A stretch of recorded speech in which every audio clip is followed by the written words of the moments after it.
Welcome to the Hire Yourself podcast. My name is Pete Giffel, and I'm here with my business partner, Nat Truitt. We're all about helping people become better business people or just become business people. Good morning, Nat.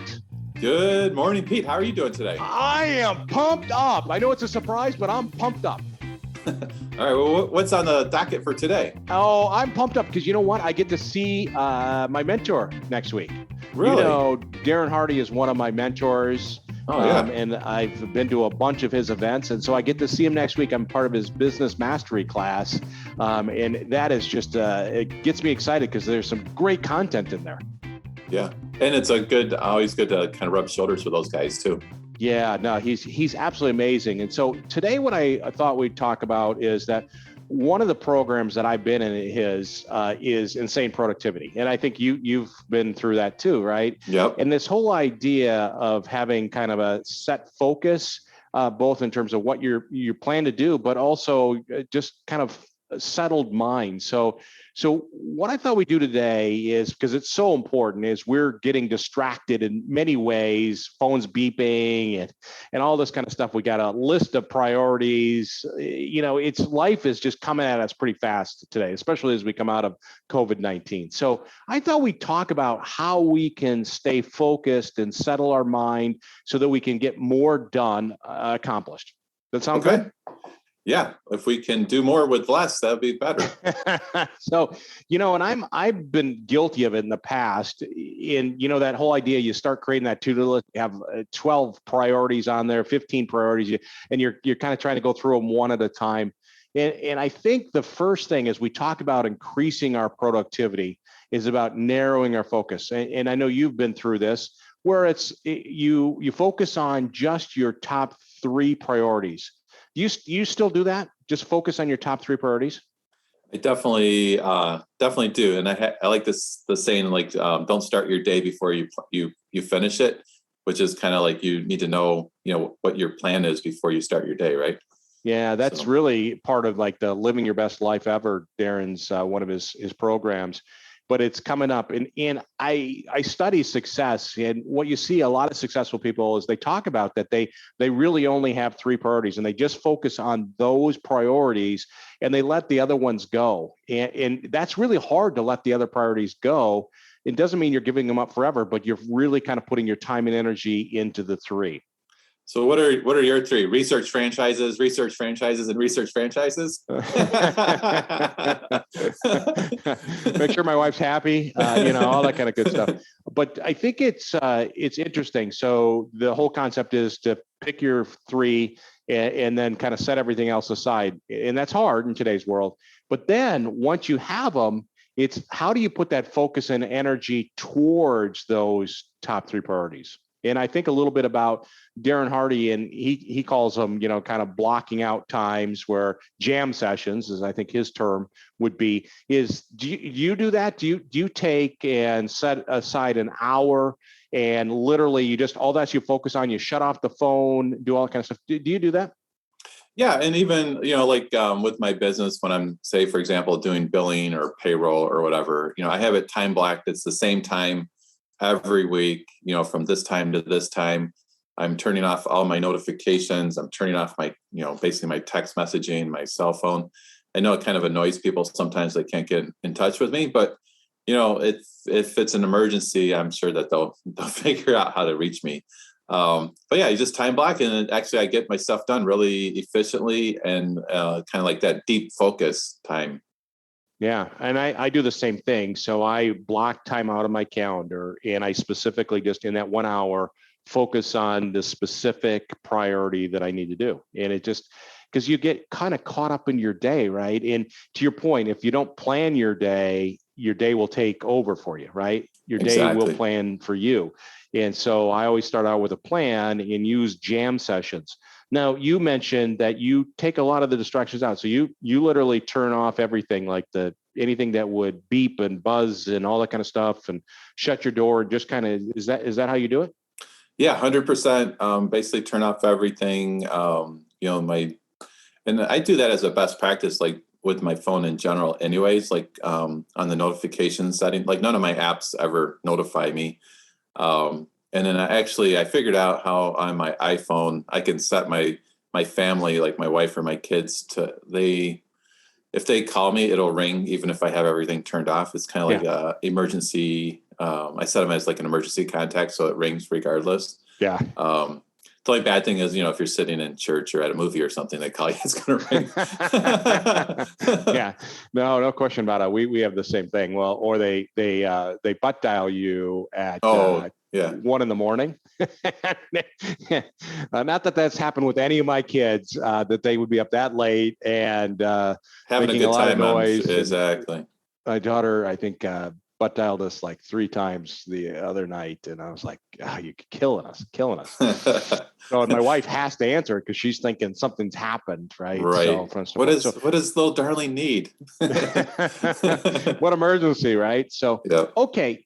And so we talk about this idea of narrowing our focus, having just a few priorities, and really then taking isolated time, uninterrupted, to focus on that so that we're more efficient and more focused. Now, I think a little bit about elite athletes or even people that are playing at elite level, whether it's an entrepreneur, like entrepreneurship, you got to be focused, or just a senior level executive. And the idea behind it is you have to treat yourself like you are a top performer. And that's all about that idea of eating, sleeping, getting the exercise, having that calm mind. Do you practice that?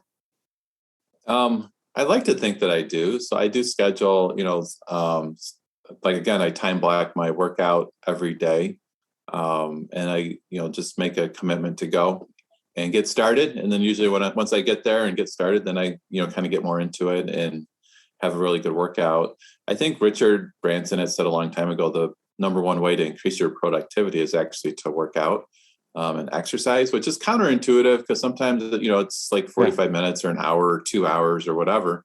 And you're like, you don't really have that kind of time. But ironically, that say it's an hour, that hour of exercise, a lot of times will get you 2 or 3 hours back in productivity.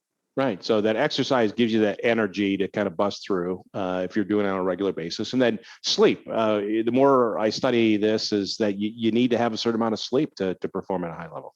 Yeah. Okay. That is very true. I think there's a lot of research and just different like tips for sleep, quality of sleep and all that. And, working out actually will make you sleep better for sure. Yeah. Well, and I know a big part of high performance and as you're trying to be very, very efficient or highly productive is what you eat, how you fuel your body. Yeah. I think, all this being said, I think a lot of times as entrepreneurs or business owners, probably something that we can all work on too is just delegating some of our things. And, we've talked about that book Traction a few times over the years. Yeah. And that's a great resource for people to, if you have other people on your team, and even you can kind of use it to your family, although I know my wife and kids hate being managed by me. But if you give them their number and they know what they're responsible for, whether that's walking the dog or, for your employees, a certain amount of phone calls or things like that.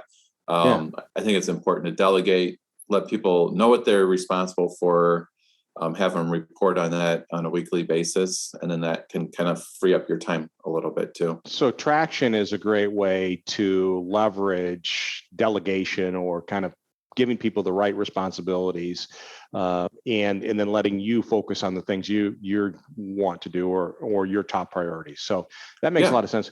What other resources as you look at this idea of being very efficient or a high productivity, what other do you use a business coach when it comes to that kind of stuff? I definitely have over the years. I'm kind of like in a gap right now where I don't have a coach. But that can be hugely helpful. Sometimes being a business owner or entrepreneur can be a little bit socially or a little bit isolating. So sometimes it's good to have a coach. And then also, human nature is to hit a plateau, right? Yeah. So, whether that's working out or exercising or with your business, you can get comfortable and kind of coast for a little bit. So I think coach will always help you get to the next level. Yeah, I'm a big fan of hiring coaches. I think they they kind of push you a little bit. I need that push every once in a while. And so coaches have helped me become more efficient, highly productive. But I've also used programs like Darren Hardy's, Insane Productivity and leverage some of that stuff. And I love his book, The Compound Effect, which kind of talks about some of that stuff too. It's like one of the original kind of productivity books, right? That Compound Effect, which I think is great. I actually too, I invest a fair amount in, software or in technology. Yeah. Because I feel like a lot of times, even if a software is, $200, $300, $400, $500 a month, if it helps me eliminate an employee or a headcount, it's, saving me money.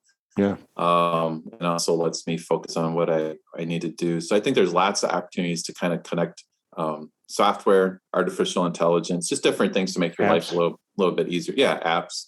What's your top one? So if you're looking to kind of leverage efficiency and kind of use technology, what's your favorite one? I still like HubSpot quite a bit. They have a free CRM functionality, but then you can kind of connect that to everything else, like your texting, your phone calls. You can connect everything, and then also it has a really good app for on your phone too, so you can see all your contacts and your interactions and make the follow-up to-dos or tasks. So I always think of like a good CRM is probably a good place to start. I personally have this concept, like I don't ever want to like try to remember something. When I leave my office, I just want to go do what's next. I don't want to have to be like, oh, I have to remember to do this tomorrow. So like in HubSpot, for example, I'll have, I might have 30 to-dos or tasks. So when I come to my computer tomorrow and open it up and go there, I'm going to have my tasks or my to-dos, and I don't have to think about what I have to do. Just get, if you can take the thinking out of it, then you can actually be quite productive. Yeah, absolutely. No, I'm not great with the task apps because it annoys me. So, right.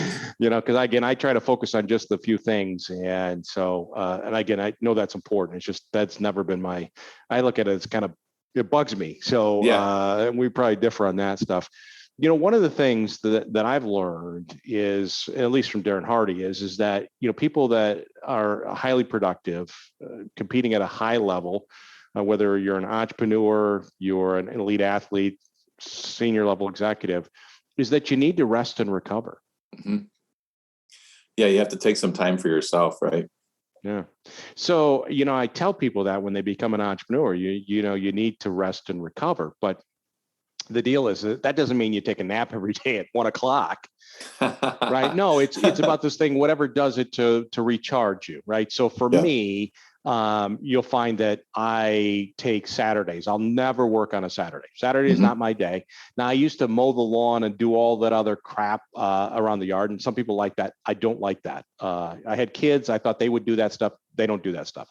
So I hire somebody to do that, and that then allows me to do what recharges me. And I love detailing cars. That. I like detailing my cars. And so that's what recharges me. What recharges you? I actually like to go to the gym and work out. And then also I actually always like to have like a good, bacon and eggs, kind of breakfast. Like, so just, taking care of myself, having a workout, having a good meal is always, I like that. Yeah, absolutely. And as I think as a franchise business owner, you got to kind of look at all this stuff because you are leading the business. And if you are insanely productive or highly focused, you're going to be more successful as a business owner. 100%. Yeah, the business is only going to grow as fast as the leader is growing. So bottom line is you got to have your very few priorities. You got to be very focused on those, set yourself for the ability just to focus on those top priorities in a way in which you're not distracted, and literally take care of the things you need to do, your energy, your sleeping, all that kind of stuff, and leverage technology to ensure that you are incredibly productive. You're the best recapper ever, Pete. So, no, that's awesome. So this is good stuff for people. If you're looking to become an entrepreneur, this is gold. or just want to be successful, I believe. So awesome. Well, great chat with you today, Nat, and I look forward to our next one. All right, let's get those cars detailed today. Yeah, let's do it. Thanks for listening to the Hire Yourself podcast. For more resources, check out our website at hireyourself.com. And remember to subscribe to this podcast to receive each episode. Please leave us a rating, and we'd love to hear your feedback or suggestions for topics.